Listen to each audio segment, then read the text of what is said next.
Di 2018 kita berkaca bahwa hasil PISA kita Indonesia itu dari 80 itu kita ke 74. Jadi tidak ada sekarang istilah SMP favorit. Siapa tahu justru dari kebangoran itu dalam tanda petik, bukan bangor geng motor, bukan. Iya. Bangor dalam hal ini dalam tanda petik. Kalau difasilitasi kebangorannya itu kan menuju sesuatu hal yang akan luar biasa juga. Ya, betul.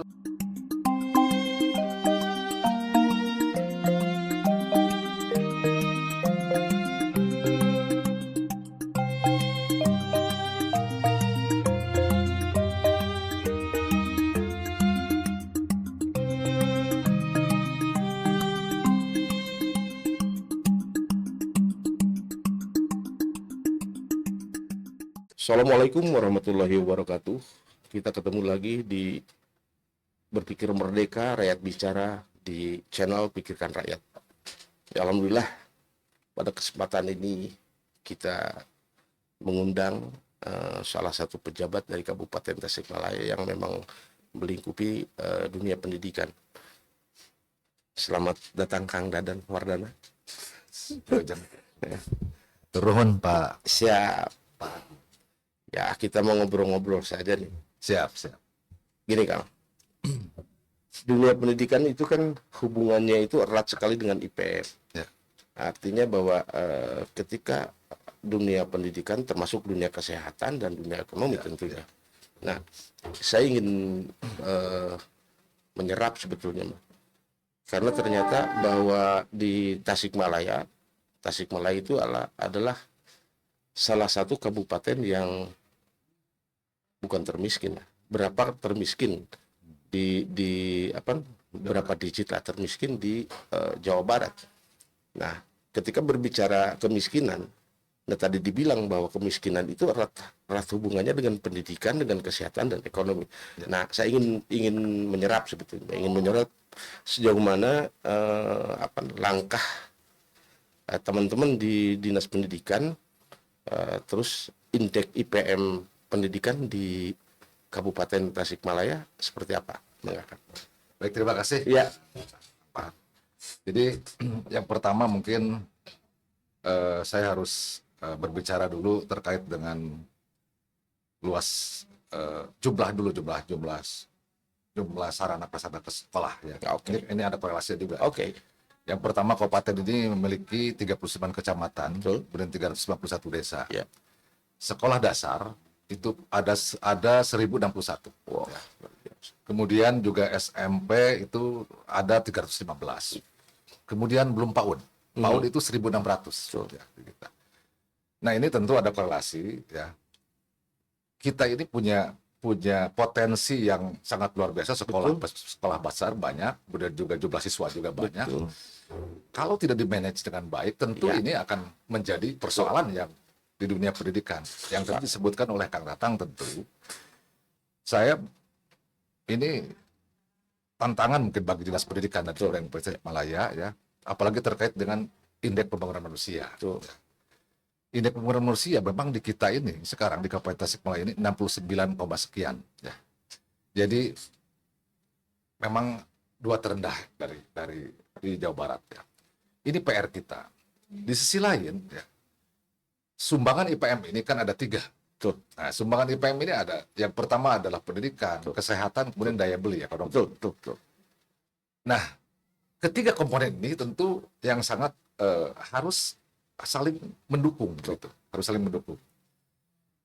Ketika misalkan kesehatan, pendidikan ada di tengah-tengah, misalkan dibandingkan dengan kabupaten kota lain, tapi daya beli ekonomi ini di bawah. Ini juga sangat mempengaruhi terhadap IPM. Betul. Nah, oleh karena itu, wabil khusus mungkin Dinas Pendidikan, tentu IPM ini yang kami ukur adalah, indikatornya adalah rata-rata lama sekolah. Ya. Nah, rata-rata lama sekolah. Betul. Kemudian juga harapan lama sekolah. Betul. Betul. Ini PR kita. Betul, ya. Nah, selama ini mungkin ya kita sudah berusaha berupaya Dinas Pendidikan itu melalui baik pendidikan formal ataupun non formal. Ya. Ini yang perlu mungkin kita juga potensi ini yang perlu kita manage dengan baik sehingga nanti akan menghasilkan tentu SDM yang unggul. Ya. Apalagi Indonesia 2045 ini Nah, itu dia. kan Indonesia emas. Betul. Itu Memang mungkin sebentar betul. sebentar itu dulu Pak. Betul. Ya, Saya sepakat tadi yang dikatakan Kang Kadis bahwa indeks pembangunan manusia itu menentukan masa depan bangsa. betul. Kenapa ngomong seperti itu? Saya juga bukan terbersit ya, karena memang kita akan menuju tahun 2045 kalau tidak salah. Betul. Indonesia emas. Betul. Kalau memang dunia ini tidak digarap sedemikian rupa, maka Indonesia emas itu tidak akan tercapai. Yang ada Indonesia cemas, kan begitu. Betul. Itu. Betul. Nah, saya melihatnya ini, apalagi sekarang itu kan sebetulnya dari pemerintah pusat itu sudah luar biasa. Salah satunya untuk meningkatkan itu, Ya. dengan adanya agenda sekolah rakyat ya kalau tidak salah. Oh ya, sekolah rakyat. Sekolah rakyat. Nah, sekolah rakyat. Nah, yang jadi persoalan ini sekolah rakyat itu kan leading sektornya ada di Dinsos. mana? Ada di Dinsos. Ada di Dinsos. Sementara pendidikan itu ada di Dinas Pendidikan tentunya. Nah, hal seperti ini kira-kira seperti apa nih mekanismenya ketika muncul program sekolah rakyat kalau tidak salah antara Dinsos dan Dinas Pendidikan itu di mana nih letak ininya nih, letak kolaborasinya kalau boleh dibilang seperti itu kan. Ya. Baik, terima kasih Kak. Jadi begini, ini sekolah rakyat ini unggulan sekolah Pak Presiden. Betul. Ini sangat luar biasa, saya apresiasi. Betul. Di tugas pokok fungsi kita di Dinas Pendidikan ini berkaitan dengan masalah tenaga pendidiknya. Oh, tenaga pendidik. situ. Tapi tenaga pendidik ini juga bukan hanya dari Dinas Pendidikan, tentunya juga dari yang Luar lah di ya, luar. PLS lah ya. Nah, bahkan kalau menurut saya lihat di media cetak, media elektronik ya di TV itu sudah katanya tanggal 14 Juli kalau tidak salah ini ada launching, Betul. launching sekolah rakyat. Tapi intinya adalah bahwa tentu Dinas Pendidikan dan Kebudayaan akan berkolaborasi dengan Dinas Sosial dalam rangka mensukseskan bagaimana sekolah rakyat mobil khusus di Kabupaten Tasikmalaya. Betul, betul. Nah, kita sudah ada lahan juga sudah tersedia ya. Kemudian juga tinggal sekarang bagaimana misalkan perekrutan itu dari guru ya, tenaga guru. Dan ini juga tentu harus diantisipasi ya karena memang kita juga jangan sampai kekurangan guru juga di dalam pendidikannya. Iya, Gitu. iya. Nah, maka ini yang perlu mungkin mudah-mudahan saja ini ada solusi yang terbaik bagi terbentuknya sekolah rakyat. Karena kalau dari Pak Presiden itu kan ada 3 sekolah ya. Sekolah Garuda, sekolah reguler, kemudian sekolah rakyat. Nah, ini sekolah rakyat ini sekarang sedang Digodok lah ya. sedang digodok dan mudah-mudahan tanggal 14 sudah kelar ada launching.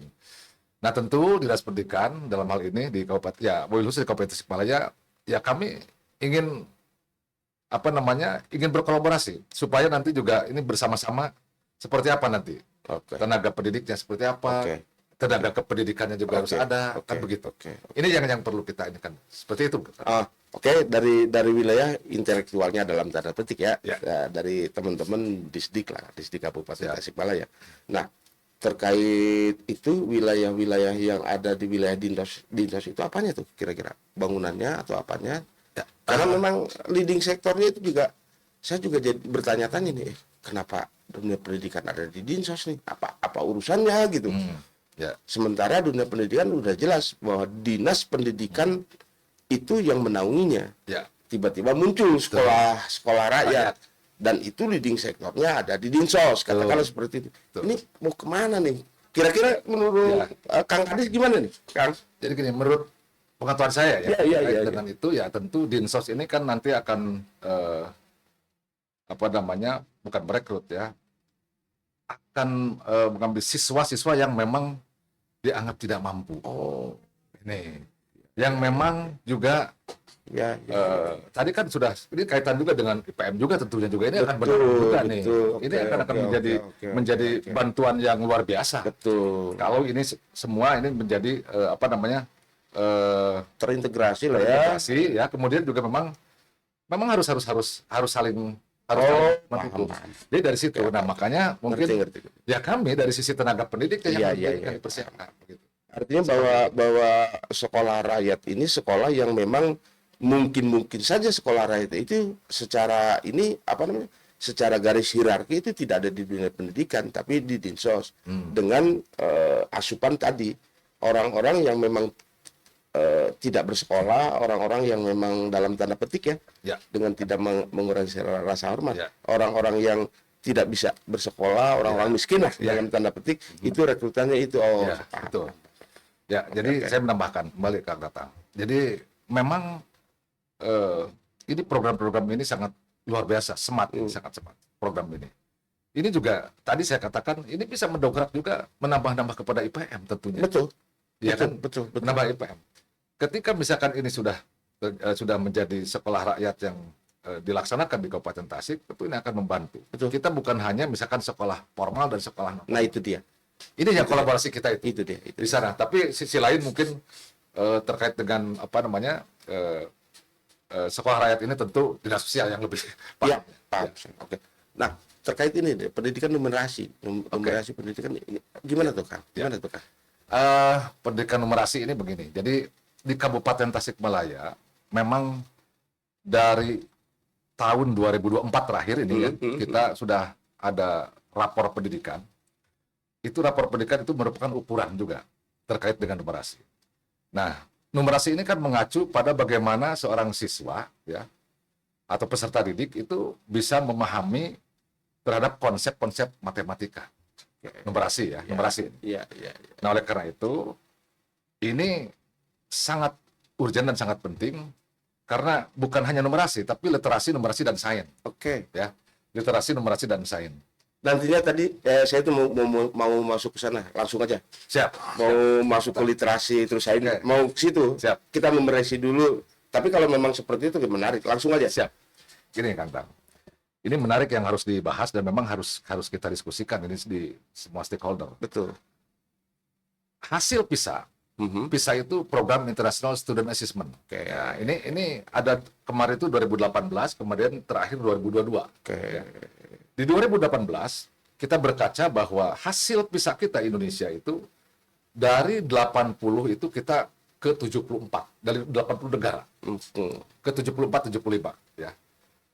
Artinya ini kita ketertinggalan jauh dengan tetangga negara-negara tetangga kita. Iya. Yang tertinggi itu Singapura. Sampai sekarang Singapura paling tinggi. Ya. Betul. Nah, di 2022 dengan usaha upaya pemerintah dalam hal ini dari kementerian, waktu itu Kemendikbudristek ya, kemudian juga ke bawahnya ada provinsi, kemudian ada daerah. Iya. Ini berpacu terus dengan waktu supaya mengejar ketertinggalan. Oke. Nah, mobil khusus di Kabupaten Tasikmalaya memang kita terus menggenjot itu, termasuk tenaga pendidiknya juga. Oke. Uji kompetensi guru, peningkatan kapasitas guru. Bagaimana guru cara mengajar supaya menarik kepada siswa. Ini penting untuk Betul. literasi, numerasi dan sains. Nah, di 2022 alhamdulillah memang Indonesia naik 5 peringkat. Oke. Ya, naik 5 peringkat. Nah, termasuk ya kan sumbangsinya dari daerah-daerah. Betul. Ya, dari daerah termasuk Kabupaten Tasikmalaya. Di Kabupaten Tasikmalaya kita mendapat rapor pendidikan yang lumayan cukup bagus ya. Rapor pendidikan itu bukan hanya rapot seperti dulu kita datang ya rapot sekian senilainya Iya. Betul. Tapi ada banyak hal gitu. Iya. Termasuk gurunya seperti apa, tenaga TU-nya bagaimana, Betul. kemudian juga kondusivitas di sekolah, Betul. lingkungan, kebersihan dan sebagainya. Nah, oleh karena itu ya mudah-mudahan di Kabupaten Tasikmalaya juga saya sudah dengan teman-teman satuan pendidikan untuk terus menggelontorkan bagaimana meningkatkan supaya para siswa ini memahami literasi, numerasi dan sains. Betul. Ini penting. Oke. Karena merupakan tiga komponen ya fundamental yang memang dalam kehidupan sehari-hari dan di dunia pendidikan. Oke, saya sepakat. Karena memang salah satu pilar pilar generasi itu Betul. di dunia pendidikan. Nah, kalau saya tangkap bahwa numerasi ini itu membangun karakter, Ya. membangun karakter dari berbagai sektor, Betul. termasuk pendidik, Ya. segala macam dan sebagainya dan Betul. sebagainya. Karena memang kita sadari bahwa sekarang ini karakter bangsa katakanlah, karakter bangsa itu kan sedang merosot. Dengan munculnya justru karakter bangsa itu, kemerosotan karakter bangsa itu dimunculkan oleh generasi-generasi Gen Z nih sekarang, karena memang generasi Gen Z itu sekarang itu tidak ada pendidikan terkait karakter itu memang agak sedikit. Nah, mudah-mudahan numerasi Ya, ini menjadi salah satu solusi alternatif untuk itu.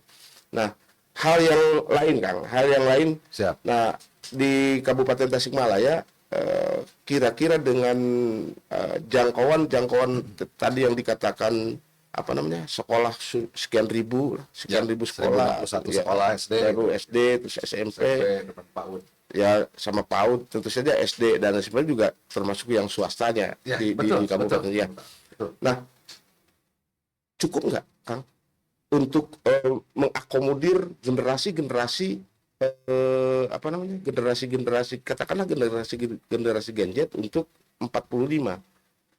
Kira-kira cukup nggak Kang? Atau memang harus Dalam sisi apa Kang, iya, tentang cukupnya deh?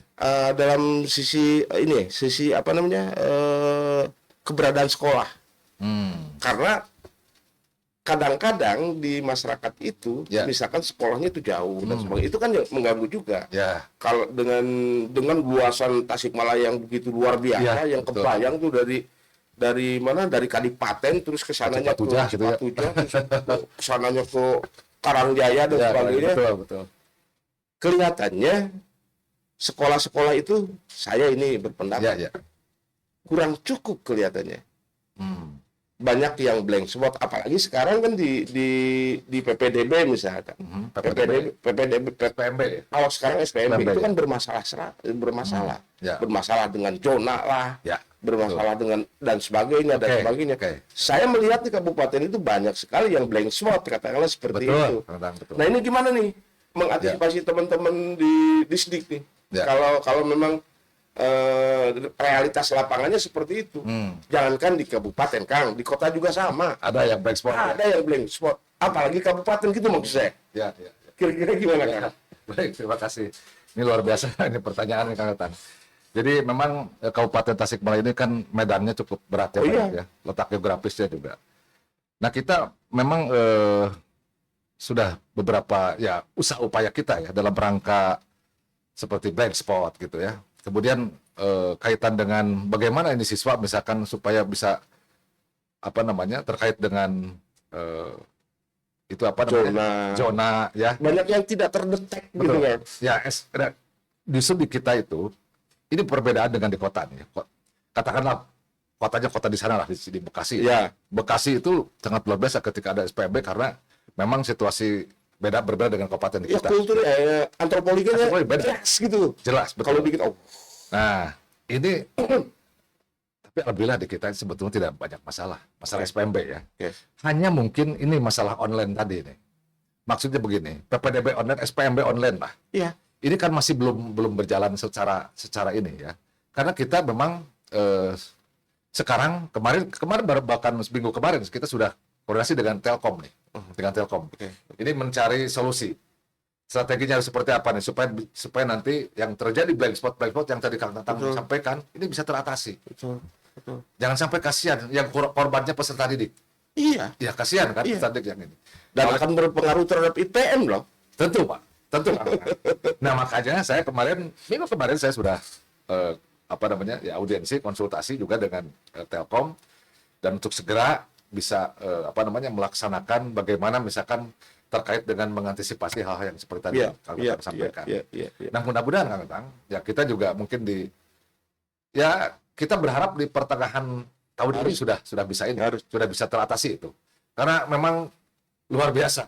Bahkan ada sekolah misalkan yang berada di bukit begitu ya. Dia. Yang mungkin ya kita juga pakai kendaraan bermotor juga mungkin motornya pakai rantai aja kan itu Kang. Betul. Itu yang terjadi. Iya. Nah, ini nih kita akan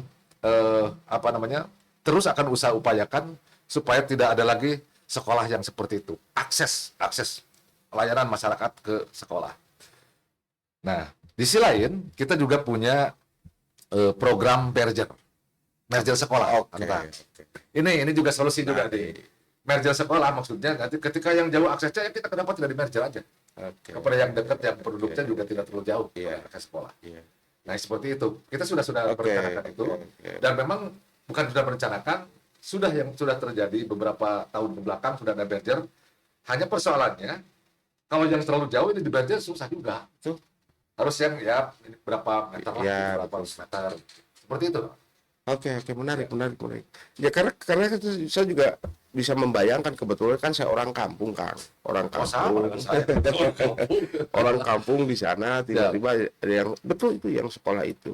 Nah, maksudnya antara SD dengan SMP itu kan harus berbanding lurus, Kang. Betul. Maksudnya Betul. misalkan SD seputaran ini ada berapa puluh SD, SMP-nya mendekati inilah minimal. Betul. Nah, sudahkah apa namanya berbanding lurus misalkan berapa banding berapa nih untuk mengcover ini? Ya. Karena ternyata memang masih ada blank spot itu. Ya, Nah, apalagi sekarang itu khususnya anak saya aja, jangan jauh-jauh. ya. Ketika daftar pakai online, padahal dekat gitu ya, padahal dekat, apa kedeteknya itu sama sekolah yang lain, padahal itu sekolah itu dekat. Nah, apalagi misalkan tiba-tiba ada juga yang kasusnya yang menarik nih di Ya. hampir banyak lah. Ya. Banyak orang tua yang ingin menyekolahkan anaknya di sekolah anu, sementara misalkan ada SMP yang terlewati gitu. Terdekat. Ya, ada SMP terdekat tiba-tiba pengen ke sini. Pengen ke Dalam tanda petik misalkan SMP yang Favorit, katakan ya. favorit, Itu seperti ada itu. sekarang. Ya. Itu misalkan. Sementara program-program dari pemerintah itu kan ingin pemerataan nih. Nah, Betul. dan di situ terjadi apa namanya? Terjadi main mata, katakan dalam tanda petik. itu bukan rahasia lagi. Ya. Ada. Jadi sekarang itu bukan anak yang mau sekolah gitu, tapi orang tua yang mau sekolahnya. Sampai-sampai orang tua itu ya cawe-cawe misalkan untuk masuk ke sekolah ini, padahal di dekat yang rumahnya terdekat ada. Nah, artinya ini dunia pendidikan belum merata. Kalau memang saya sepintas ya, menelaahnya saya sepintas. Ya. Kenapa nih penduduk ini ingin ke sini? Padahal ini sama-sama SMP gitu. Ya. Maka saya ada kecurigaan, oh siapa tahu, atau tidak menutup kemungkinan misalkan SMP ini tidak bagus dan sebagainya sehingga anak ini kesini padahal sama-sama SMP. Apa tuh yang teman-teman di distrik lah kira-kira untuk mengantisipasi itu supaya tidak terjadi penumpukan. Jadi sekolah-sekolah yang ada di Kabupaten Tasikmalaya itu merata. Ya. Nah, sementara sekarang kan tidak. Ada yang penuh, rombolnya ada yang penuh, tapi ada juga yang kurang gitu. Ya. Nah, untuk mengantisipasi itu supaya IPM itu merata, katakanlah seperti itu. Ya mau tidak mau kan harus pemerataan itu pun harus supaya dunia pendidikan atau ya pembelajaran proses pendidikan itu jalan. Laras. Nah itu loh Kang, Ya. yang ada di ya di kabupaten. Kira-kira konsep yang akan ditelurkan oleh teman-teman di distrik khususnya Kang Kadis, gimana tuh Kang? Ya, gini. Jadi ini Kang Tetang ini berbicara di kabupaten apa di kota nih yang Kabupaten, Kang. kabupaten ya. Berarti kabupaten yang nah maksud saya begini. Sepanjang kemarin itu saya selalu monitoring ke teman-teman ketika SPMB.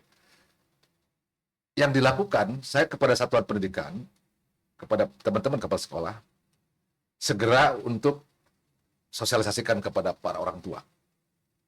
Jadi tidak ada sekarang istilah SMP favorit. Betul. Sekarang sudah tidak ada lagi. Harusnya. Ya. Tapi mungkin di benak orang tua masih ada mungkin. Padahal sudah dihapuskan itu. Tidak ada sekolah-sekolah favorit. Dulu memang ada sekolah-sekolah favorit ya. Tapi mungkin ya karena orang tua masih itu mah dulu favorit jadi sehingga ingin ke sana. Padahal yang terdekat di situ.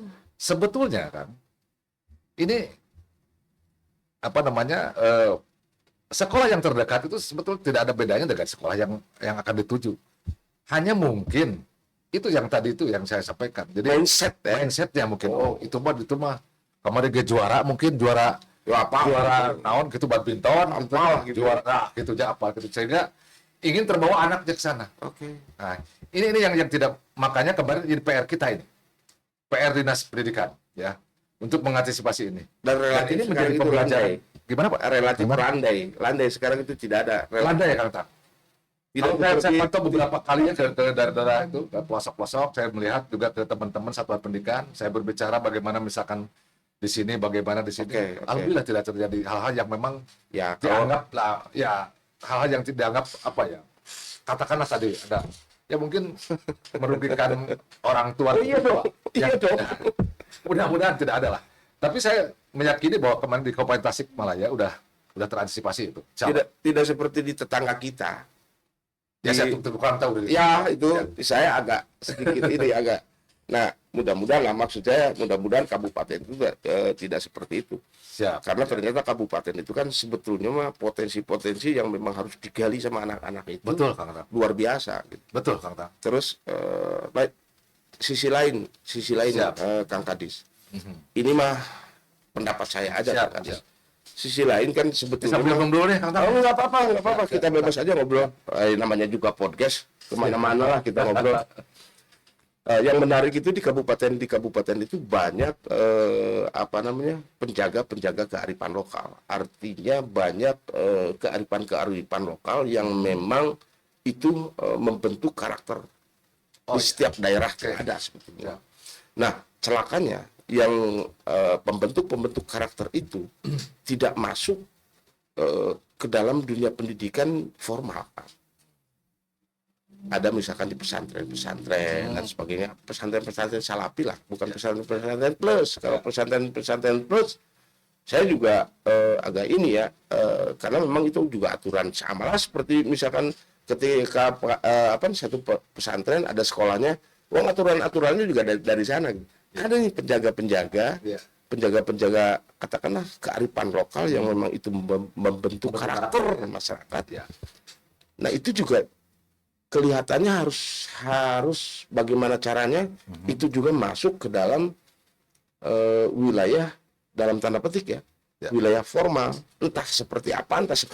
Saya juga kurang paham nih. Siap. Bila perlu misalkan masukin di kurikulum misalkan, karena memang itu contoh misalkan ada sebuah kelompok padepokan silat misalkan. Kan kita tahu semua bahwa silat itu filosofi silat itu kan luar biasa sebetulnya untuk membentuk karakter. Betul. Nah kenapa tidak misalkan hal-hal yang seperti itu masuklah ke dunia pendidikan. Entah masuknya di mana. Ya lebih bagus misalkan di intra bukan di ekstra misalkan.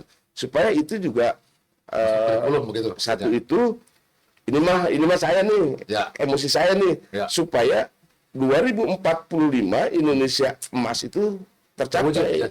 Jangan sampai Indonesia 2045 itu Indonesia cemas karena memang karakter itu sekarang kan ngeri kan. Anak saya aja misalkan yang kecil itu kan sekarang sudah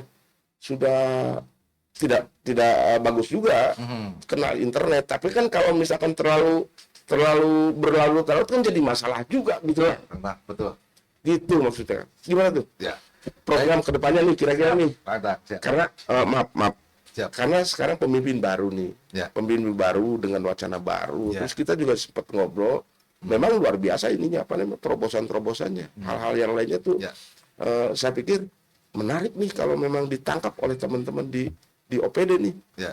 Karena memang apapun alasannya di OPD itu kan teknis, perpanjangan tangan beliau. Betul. Jangan sampai omong-omong gitu beliau ngomong seperti itu ternyata tidak didukung sama teman-teman kan. Ini juga gitu apa namanya ambigu juga gitu. Gitu kan. Maksudnya kan. Baik, terima kasih ya kata. Memang termasuk saya sendiri juga mau prihatin ya, terhadap pendidikan atau terhadap karakter sekarang yang terjadi tidak baik-baik saja kan. Kang Tang.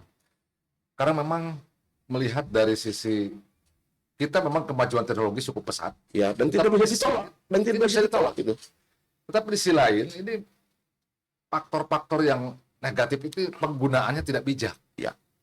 Penggunaan medsos. Betul. Kemudian juga pokoknya dari sekarang itu kan sudah banyak medsos itu ada TikTok, ada apa lagi lah, WA udah biasa ya itu. Tapi apalagi itu yang Instagram, kemudian juga apalagi. Nah, ini yang perlu ada filter mungkin. Betul. Ya. Betul. Ini korelasi tadi ya, Betul. pendidikan karakter. Kenapa tidak misalkan, ini bisa tidak misalkan sudah berbagai, sebetulnya pemerintah kan sudah berbagai usaha upaya untuk katakanlah men-take down atau apalah. Menetralisir yang ya. memang negatif Iya, ya. iya. Karena kebanyakan ini kalau saya lihat, saya banyak melihat di berita-berita media elektronik ya, bahwa terjadi misalkan anak menyiksa ibu. Nah, itu dia. Coba, Nah, itu ini dia. di mana karakter anak itu? Betul. Nah, makanya di sini tentu ya yang harus dilakukan, termasuk yang mobil khusus Kabupaten Tasikmalaya, di samping misalkan tadi yang intrakurikuler yang disampaikan, pencaksilat itu kan sangat luar biasa itu ya. Ya, hanya contoh saja. Banyak Ya, sih, contoh. bukan Betul. pencaksilat saja sih. Nah, kita sekarang sudah melaksanakan adanya AMS itu, ajakan masuk sekolah. Menarik. Ini ajakan masuk sekolah. Ini sebetulnya sudah lama ini ajakan masuk sekolah. Di SD dan di SMP. Oke. Jadi, ajakan ini bukan berarti guru agama, kalau guru agamanya ada Iya, ya di SMP. iya, Tapi iya. ini berbeda, khusus untuk karakter. Nah, itu dia. Nah, kita sudah berjalan ini.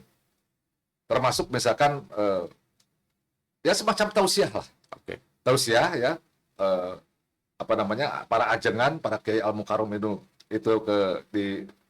misalkan di satu sekolah di lapang, kemudian dikumpulkan, bukan hanya yang mendengarkan, bukan hanya siswa, tapi dengan guru semua. Ini sudah dilakukan oleh kita, oleh Kabupaten Tasik. Nah, salah satu apa namanya, usaha upaya kita Kabupaten melaksanakan untuk pendidikan karakter itu seperti itu. Yang kedua adalah parenting juga. Apa nanti ah? Parenting karena Ya. karena karakter ini Ya. kan di sekolah itu stimulan, Betul. datang. Ya. Betul, betul. Tapi kadang-kadang juga ini yang bersoalan adalah yang sibuk nih orang tuanya. Ya. Ketika orang tua sibuk, ya misalkan bapaknya juga misalkan ada di luar kota, kemudian ibunya juga dagang juga di luar kota, Betul, juga betul, ini betul. persoalan bagi apa namanya, para peserta didik, para siswa. Nah, ini makanya yang perlu kita apa namanya, sikapi bersama ya. Karena pendidikan karakter adalah merupakan fundamental yang harus dipadu oleh para Sepakat. siswa. Seperti itu, Kang. Betul, saya sepakat. Siap. Dan sekarang itu kan banyak sekali bahwa sekolah itu hanya dijadikan penitipan anak. Itu. Padahal sebetulnya mah keniscayaan hakikatnya itu 70-30 lah ya. Oke. 70-nya di keluarga, Oke. yang 30-nya sekolah. Karena memang dibatasi oleh waktu dan sebagainya.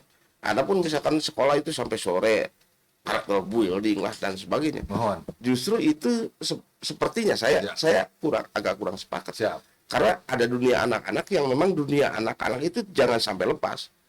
Jadi banyak sekali anak-anak sekarang itu yang kobe istilahnya itu. Kalau gitunya. Dewasa sebelum waktunya. Karena dunia anak-anaknya itu dihadapkan pada persoalan kudu les lah, kudu anu lah. Betul. Sementara ruang lingkup mainnya Ya. itu terbatasi. Nah, di sisi lain, justru ruang lingkup permainan ini yang menjadi pembentukan karakter si anak ke depannya. Tuh. Nah, sekarang itu kan agak sedikit hilang gitu. Agak sedikit hilang dengan konsep-konsep sekolah yang itu. Di sisi lain memang anak itu harus belajar, tapi di sisi lain dunia, Karakter juga dunia keanak-anakannya itu pun Ya. harus terpenuhi. Betul. Beda seperti halnya di Jepang kan, kalau yang saya tahu. Iya, iya. Di Jepang itu SD itu justru umur-umuran SD itu main saja. Artinya main saja, tidak dihadapkan pada persoalan harus ini harus main, tapi mainnya itu yang memang main Mendidik yang begitu ya? pembentukan karakter gitu, dengan iya. cara permainan itu. Betul. Baru setelah SMP SMA baru diarahkan. Nah, sekarang saya lihat gitu, ya mudah-mudahan tidak di kabupaten. Ya. Saya lihat misalkan di daerah-daerah lain banyak sekali sekolah-sekolah yang memang malahan dari mulai PAUD sampai SD itu seperti halnya terpenjara gitu. dengan harus menghafal ini, harus bagus di sisi lain. Tapi tolong juga bahwa kebagusan itu hanya kebagusan intelektual. Ya. Tap EQ ya, IQ. ya, kebagusan IQ. EQ-nya nih. Ininya gitu, apa namanya? Karakter dan sebagainya. Tuh. Dan di rumah karena ibunya sibuk, bapaknya sibuk, Ya. yang pada akhirnya anak itu main di gadget. Nah, Kebetulan gadgetnya misalkan gadget tiba-tiba Yang tidak ya benar. banyak lah. Ya, Tadi betul. Pak Kang Kadis juga udah ngobrol Ya. bahwa anak-anak itu dengan gara-gara gadget itu bisa bisa Luar biasa menyiksa dampaknya. ibunya, bisa menyiksa ibunya, membunuh, Betul. sampai kan terjadi bully-bulian, berantem di sekolah, Ya. itu karena melihat itu. Betul. Nah, kira-kira teman-teman kabupaten misalkan karena muncul fenomena-fenomena noise lah kalau bahasanya, fenomena-fenomena negatif di dunia pendidikan, Ya. khususnya ke perilaku, apa yang akan kita perbuat nih? Ya. Apa yang akan teman-teman perbuat nih Ya. di distrik kabupaten Kang? Baik, Kang Tang. Jadi tadi juga ada yang kelewat tuh. Jadi sebetulnya ya kita di samping ada usaha upaya mendatangkan ajangan masuk sekolah, Iya. ya. Juga si anak ini ketika pulang ada istirahat sejenak mungkin di sekolah, di rumah ya.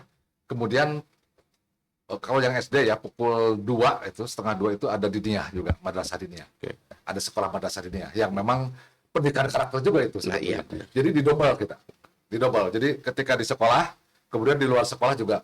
Jadi si anak itu mengisi waktunya sampai dengan misalkan asar lah ya. Itu ada pendidikan madrasah diniyah. Iya, Diniyah. pembentukan karakter. Pembentukan karakter. Sepakat saya. Ya, jadi kita dobel itu. Betul, betul. Nah, di samping itu juga ya tentu ini tadi yang saya sampaikan apa namanya tentu di keluarga nih yang lebih Oke. full Benar. ya, karena sekolah itu tadi kan Kang Tatang juga sepakat stimulan di sekolah mah Betul, gitu ya. betul. Tapi yang lebih banyak itu kan tidur di rumah. Betul. Nah, kebijakan-kebijakan dari para parenting atau orang tua ini perlu ada mengambil apa namanya langkah yang memang harus apa ya namanya yang Strategis. strategis ya Buat orang tua. buat si anak ya, buat si anak. Saya kira ini Pak Gubernur sudah Pak Gubernur ya, Betul, Pak betul. Gubernur ini sudah beberapa kali menyampaikan, bahkan ada istilah barak militer nih. Oke. Ini juga sangat sangat luar biasa ini program ini. Si anak itu Kang Tatang juga sering lihat mungkin di tepi ya, Iya, ketika iya. misalkan bejakeun ka Kang Dedi, si anak teh dialungkeun, si PT kan begitu. Betul. Tidak mau ngoprek HP karena apa namanya jam 9 udah harus Betul. ya, harus sudah ini. Nah, ini penting jadi pendidikan ini memang sangat luar biasa ya, termasuk pendidikan karakter bukannya tugas pemerintah. Tapi masyarakat juga, Semua. orang tua ini semua harus Dari hilir sampai ke hulu. semua. Iya, betul. Yang harus apa namanya antisipasi hal ini supaya tidak terjadi hal-hal yang tidak diharapkan. Dan jangan sampai terjadi di Kabupaten Tasikmalaya No, itu ada barak jangan sampai terjadi. Ya. Karena Betul. itu Jangan. kan solusi alternatif dan masih debatable sebetulnya. Betul. Ada hal-hal yang strategis tadi dibilang sama Kang Kadis Siap. bahwa ruang kecil keluarga itu memang hal yang paling Penting. utama, Betul. Dan kalau menurut saya tidak menutup kemungkinan ketika teman-teman di distrik itu mengumpulkan orang tua Betul. untuk di entah apa namanya, Betul. untuk di ESQ misalkan, untuk di ini Ya. ya tentu saja dengan kapasitasnya orang tua SD ini, SMP ini, SMA tidak Ya. disatukan, masing-masing harus kelihatannya itu, karena memang majunya pendidikan itu bukan hanya tanggung jawab Tanggung sekolah, distrik, ya. tanggung jawab distrik dan sekolah Pendidikan tentu saja. masyarakat juga, Tapi orang tua. orang tua itu yang paling utama. Ya. Nah, kalau melihat orang tuanya seperti tadi dikatakan oleh Kang Kadis, Ya. ya mau tidak mau dinas pendidikan itu harus memberi pencerahan terhadap orang tua. Betul. Kayaknya Betul. entah seminar atau diskusi atau apapun itu. Dan Ya. harus dijadwalkan kelihatannya. Ya, betul. Dan memang saya pernah melakukan itu juga. Oke, Pernah melakukan ya, memang kita sampaikan kepada Kesatuan Pendidikan untuk bisa nggak saya dengan ada orang tua misalkan. Nah, ini memang harusnya terus menerus ya. Tapi ada hanya beberapa wilayah waktu itu karena memang di waktu. Harus Menyeluruh, harus komprehensif ini. yang harus dibarakan itu bukan anak-anak tapi orang tua Nah, kelihatannya. betul. Dan memang begini, Kang Tatang, saya juga tentu ke tenaga pendidik ya, ke para guru khususnya. Ya. Ini juga penting dengan korelasi tadi pendidikan karakter. Para guru ini tentu, apalagi yang sudah uji kompetensi, kemudian juga Oke. peningkatan kapasitas Betul. ya guru ya. Tuh. Ini harus bisa memahami si siswa itu kan ada 3 sebetulnya gaya belajar. Itu yang harus dipahami. Yang pertama misalkan, siswa ini ada yang cara belajarnya itu audio. Audio itu hanya mendengarkan, Iya, benar, ya, benar. mendengarkan begitu. Kemudian juga visual, Nah, kemudian kinestetik. Nah, ketiga apa namanya cara gaya pembelajaran anak ini harus dipahami oleh para guru. betul. Ini Pak, ketika ini sudah terpahami oleh guru, saya yakin korelasinya ke pendidikan karakter juga paham. Sepakat. Betul ya Kang Tan? Ya? Sepakat, Sepakat ya? sepakat. Supaya nanti juga ini selalu saya apa namanya sampaikan kepada para guru ketika sharing saya melalui satuan-satuan pendidikan ya. Bagaimana cara misalkan ketika terjadi misalkan katakanlah ada persaingan di antara satuan pendidikan. Kalau menurut saya ada 3 hal lah yang memang harus diirikan. Satu, mendiagnostik reading. Oke. Membaca masalah sekolah ini harus seperti apa? Kenapa ini bisa terjadi begini? Kenapa karakter anak seperti ini? Iya, betul, betul. Yang kedua, tentu apa namanya? Ketika sudah terbaca, sudah ada terbaca masalah, tentu harus ada inovasi. Betul. Inovasinya apa? Betul. Nah, baru melakukan perubahannya 3 ini. Betul. Saya meyakini ketika misalkan ini dipahami oleh seluruh stakeholder di pendidikan, ini akan sangat luar biasa. Mudah-mudahan bisa terkejar, misalkan seperti Singapura itu sudah Sepakat, saya. berapa itu? Sepakat. Ya itu kan terkait juga dengan masalah IPM nanti. Betul, betul. Itu kan Kang. Nah, Maksud saya. terus ada juga fenomena di sekolah nih. Siap. Fenomena di sekolah itu kan begini. Suka mendikotomikan. Antara tadi dibilang itu menarik ketika bicara anak itu yang senang mendengar, senang melihat dan senang bergerak. Ya. Kinetik lah katakanlah Ya, seperti itu. Nah, sementara misalkan stigma hampir sekian persen stigma itu guru-guru lah misalkan jangan terlalu jauh. Nah, guru-guru itu Siap. mereka itu selalu menganakmaskan atau memberi perhatian khusus terhadap yang kuat akademisnya. Artinya akademis itu pelajaran dan sebagainya. Non akademisnya kadang-kadang itu di nomor 2 kan. Padahal kalau menurut saya antara akademis dan non akademis iya. Artinya anak itu akan maju, akan terbentuk karakternya. Ada yang memang kecenderungan akademis, ada juga kecenderungan non akademis. Nah, sementara di wilayah pendidikan formal, sekolah dalam hal ini itu suka ada pengecualian. Misalkan orang ini pintar nih, sekolahnya 1 dan sebagainya. Tapi di sisi lain, ini jago nih, jago karatenya jago nih, atau sepak bolanya jago nih.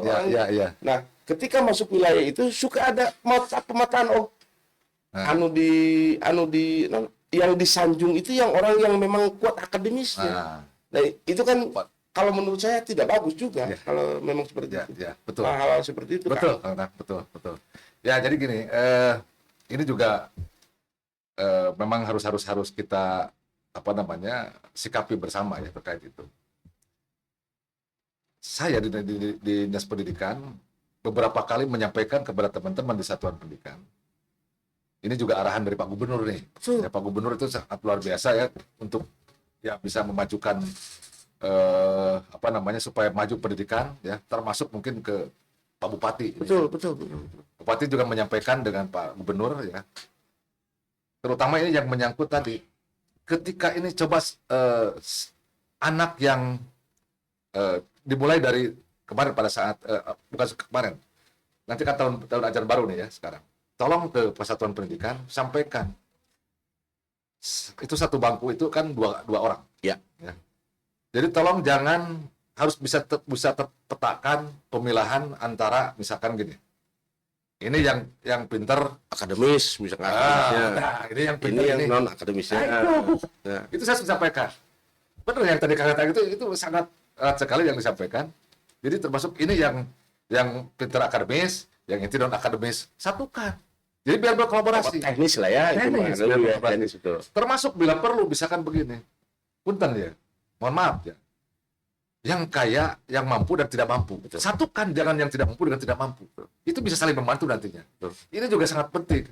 Saya kira ini yang saya sudah sampaikan kepada teman-teman, termasuk apa namanya berkaitan dari yang pintar akademis, ya ini yang non akademisnya. Betul. Jadi supaya bisa saling mengisi. Betul. Kan seperti itu. Betul. Jangan ya punten anu akademis deh, atau kita maju. Nah, Betul. seperti itu jangan nangis. Benar. Menurut apa namanya psikologi orang yang pintar akademis itu anak-anaknya suka duduk paling depan. Paling depan biasanya. Ya. Biasanya gitu. Betul. Orang yang pintar Non-akademis, non akademis itu di belakang. Nah, Nah, ya. hal-hal yang seperti itu kan itu juga kalau melihat di sisi secara psikologi, Freud dan sebagainya, ya karakternya kan seperti itu. Betul. Artinya secara zona duduk pun ada pemilihan. Nah, saya sepakat kalau memang itu dibaurkan apa. Terus kita juga harus paham bahwa cita-cita anak-anak itu atau masa depan anak-anak itu tidak semata-mata hanya pinter non akademis. Oh betul. Dan pinter akademis dan non akademis. Nah, kita makan ngelihat cita-cita anak atau sukses di mana tergantung si anak-anak ini kekuatannya di mana kan begitu. Betul. Nah, ada kalanya itu pihak pendidikan formal suka memilah. Kadang-kadang orang non sensitif di non akademis itu di stigma itu mah orang bangor. Budak bangor suka ini. Kenapa itu tidak difasilitasi gitu. Fasilitasi. Siapa tahu justru dari kebangoran itu dalam tanda petik, bukan bangor geng motor, bukan. Bangor dalam hal ini dalam tanda petik. Kalau difasilitasi kebangorannya itu kan menuju sesuatu hal yang akan luar biasa juga. Ya, betul. Nah, kalau misalkan teman-teman yang akademisnya bagus, kalau misalkan terlalu dimomoi dan sebagainya, kesananya juga jadi akan lembek begitu. Kalau saya sih, kalau saya melihatnya seperti itu. Karena memang dunia pendidikan ini kompleks. Kompleks itu menyasar kemana-mana gitu, Kak. Ya. Ke intelektual segala macam dan sebagainya. Karena SDM dan sebagainya gitu, yang pada akhirnya itu juga harga diri bangsa itu tergantung bagaimana pendidikannya itu maju atau tidak. Nah, maju di sini kan bukan maju di wilayah intelektual, bukan maju di wilayah non intelektual, tapi bagaimana itu bisa sinergi akan menjadi sesuatu. Kalau saya sih, saya melihatnya seperti itu. Kasih Kang Kadis. Siap, Kang Ratang. Baik, baik. Ya, obrolan yang luar biasa tentang peningkatan karakteristik yang itu memang berpengaruh terhadap harga diri sebuah wilayah dimanapun itu.